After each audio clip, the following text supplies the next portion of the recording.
Middle east में बढ़ते युद्ध, तेल की राजनीति और दुनिया के बदलते भू राजनीतिक समीकरणों के बीच अचानक चीन की तरफ से भारत को लेकर एक ऐसा बयान सामने आया जिसने अंतर्राष्ट्रीय राजनीति के जानकारों का ध्यान अपनी ओर खींच लिया है। चीन के विदेश मंत्री वांग यी ने साफ शब्दों में कहा कि भारत और चीन को एक दूसरे को दुश्मन के रूप में नहीं बल्कि साझेदार के रूप में देखना चाहिए। उन्होंने कहा कि एशिया की दो सबसे बड़ी सभ्यताएं और दो उभरती महाशक्तियां अगर आपस में टकराव की राह पर चलेंगी तो इसका नुकसान पूरे क्षेत्र को होगा, लेकिन अगर दोनों देश सहयोग का रास्ता अपनाते हैं तो न केवल एशिया बल्कि पूरी दुनिया के लिए एक नया संतुलन पैदा हो सकता है। यह बयान ऐसे समय आया है जब मिडिल ईस्ट में तनाव लगातार बढ़ रहा है और इजराइल ईरान टकराव के कारण वैश्विक राजनीति में एक बड़ा भूचाल देखने को मिल रहा है। इस पूरे संकट के बीच चीन की कूटनीति अचानक भारत की तरफ मुड़ी है और यही वजह है कि विशेषज्ञ इस बयान को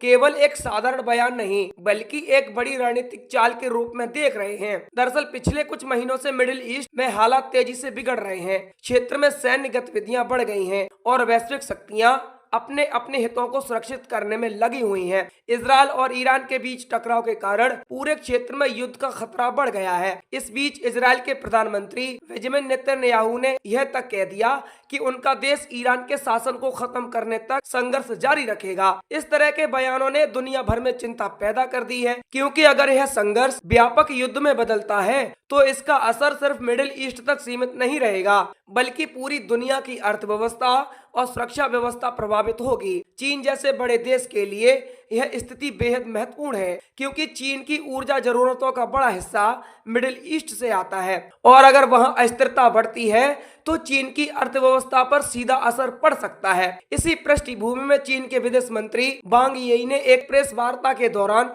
भारत को लेकर यह महत्वपूर्ण टिप्पणी की। उन्होंने कहा कि चीन और भारत को एक दूसरे को प्रतिद्वंदी के रूप में देखने के बजाय साझेदार के रूप में देखना चाहिए। उनके अनुसार दोनों देशों के बीच मतभेद हो सकते हैं, लेकिन उन्हें टकराव का कारण नहीं बनाना चाहिए। उन्होंने कहा कि दुनिया में आज जो बड़े संकट पैदा हो रहे हैं उनका समाधान तभी संभव है जब बड़े देश आपस में सहयोग करें और जिम्मेदारी के साथ व्यवहार करें। वांग यी का कहना था कि चीन और भारत दोनों ही प्राचीन सभ्यताएं हैं, दोनों के पास विशाल आबादी है और दोनों तेजी से विकसित हो रही अर्थव्यवस्थाएं हैं। ऐसे में अगर दोनों देश मिलकर काम करते हैं तो एशिया का भविष्य और भी मजबूत हो सकता है। चीन के इस बयान का एक और महत्वपूर्ण पहलू ये है कि यह ऐसे समय आया है जब भारत और चीन के रिश्ते पिछले कुछ वर्षों से तनावपूर्ण रहे हैं। 2020 में हिमालय सीमा पर दोनों देशों के बीच गंभीर टकराव हुआ था, जिसने दोनों के रिश्तों को काफी नुकसान पहुंचाया। इसके बाद दोनों देशों के बीच सैन्य और कूटनीतिक स्तर पर कई दौर की बातचीत हुई, लेकिन भरोसा पूरी तरह बहाल नहीं हो पाया।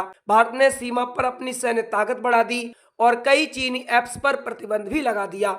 दूसरी तरफ चीन ने भी अपने बुनियादी ढांचे को मजबूत करना जारी रखा। ऐसे माहौल में कि चीन का यह कहना कि दोनों देशों को दुश्मन नहीं बल्कि साझेदार बनना चाहिए, ये अपने आप में एक बड़ा संकेत माना जा रहा है। कई विश्लेषकों का मानना है कि चीन के इस बयान के पीछे मिडिल ईस्ट की मौजूदा स्थिति एक बड़ी वजह हो सकती है। अगर क्षेत्र में युद्ध बढ़ता है तो वैश्विक ऊर्जा आपूर्ति प्रभावित होगी और तेल की कीमतों में भारी उछाल आ सकता है। चीन दुनिया का सबसे बड़ा ऊर्जा आयातक है और उसकी अर्थव्यवस्था काफी हद तक स्थिर तेल आपूर्ति पर निर्भर करती है। इसीलिए चीन नहीं चाहता कि दुनिया के अलग अलग क्षेत्रों में तनाव बढ़ता रहे। भारत भी तेजी से बढ़ती अर्थव्यवस्था है और उसे भी ऊर्जा की बड़ी जरूरत है। ऐसे में अगर दोनों देश मिलकर स्थिरता बनाए रखने की दिशा में काम करें तो यह उनके साझा हित में ही होगा। चीन की रणनीति का एक दूसरा पहलू भी है। आज वैश्विक राजनीति में अमेरिका और चीन के बीच प्रतिस्पर्धा बढ़ती जा रही है। अमेरिका ने इंडो पैसिफिक क्षेत्र में अपनी रणनीति को मजबूत किया है और भारत को एक महत्वपूर्ण साझेदार के रूप में देखा जाता है। भारत भी कई मंचों पर अमेरिका के साथ सहयोग बढ़ा रहा है, चाहे वह रक्षा सहयोग हो या तकनीकी साझेदारी। चीन के लिए यह स्थिति चिंता का विषय है, क्योंकि वह नहीं चाहता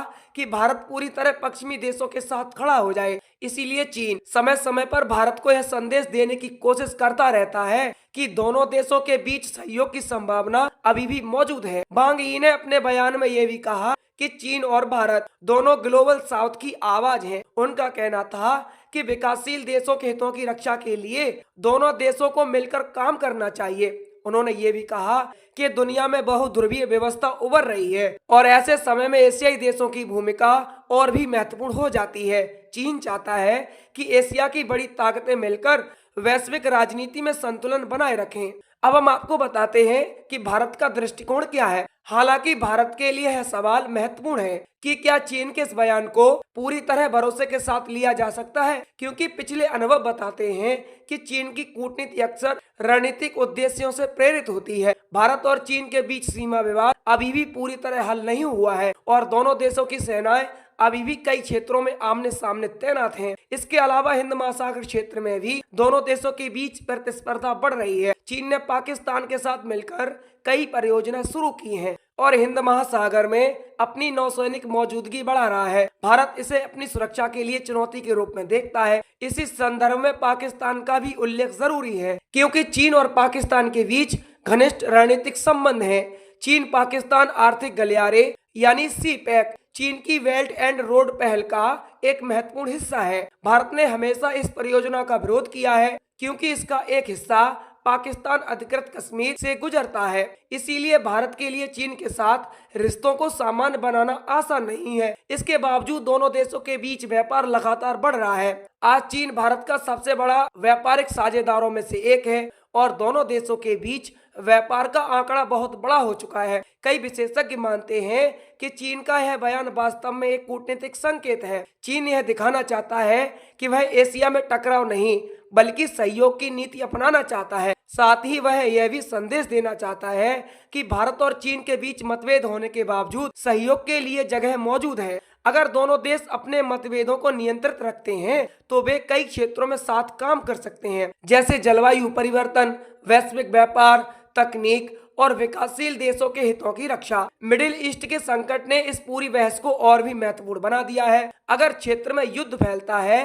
तो वैश्विक अर्थव्यवस्था पर गहरा असर पड़ेगा। तेल की कीमतें बढ़ेंगी, समुद्री व्यापार मार्ग प्रभावित होंगे और कई देशों की आर्थिक स्थिरता खतरे में पड़ सकती है। चीन और भारत दोनों ही बड़े ऊर्जा आयातक देश हैं, इसीलिए उनके लिए जरूरी है कि वैश्विक स्थिरता बनी रहे। शायद यही वजह है कि चीन इस समय भारत के साथ सहयोग की बात कर रहा है। दूसरी तरफ भारत की नीति भी काफी संतुलित रही है। भारत ने हमेशा यह कहा है कि वह अपने राष्ट्रीय हितों को ध्यान में रखते हुए सभी देशों के साथ संबंध बनाए रखना चाहता है। भारत अमेरिका के साथ भी सहयोग करता है और रूस के साथ भी मजबूत रिश्ते रखता है। इसी तरह चीन के साथ भी भारत बातचीत और कूटनीति के जरिए समस्याओं को हल करने की कोशिश करता है। प्रधानमंत्री नरेंद्र मोदी और चीन के राष्ट्रपति शी जिनपिंग के बीच कई बार अनौपचारिक मुलाकातें भी हो चुकी हैं, जिनका उद्देश्य आपसी भरोसा बढ़ाना था। हालांकि वास्तविकता ये है कि भारत और चीन के बीच प्रतिस्पर्धा भी कम नहीं है। दोनों देश एशिया में प्रभाव बढ़ाने की कोशिश कर रहे हैं। भारत हिंद महासागर क्षेत्र में अपनी रणनीतिक मौजूदगी मजबूत कर रहा है,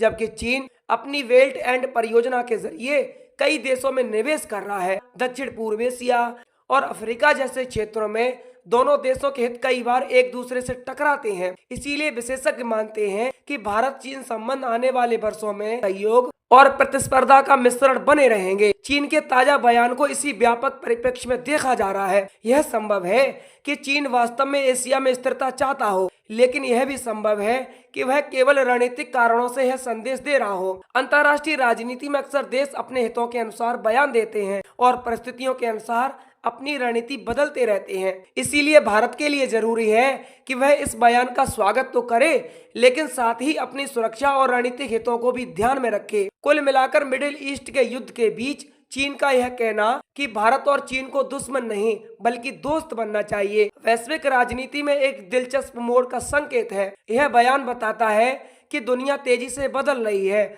और बड़े देश नए समीकरण तलाश रहे हैं।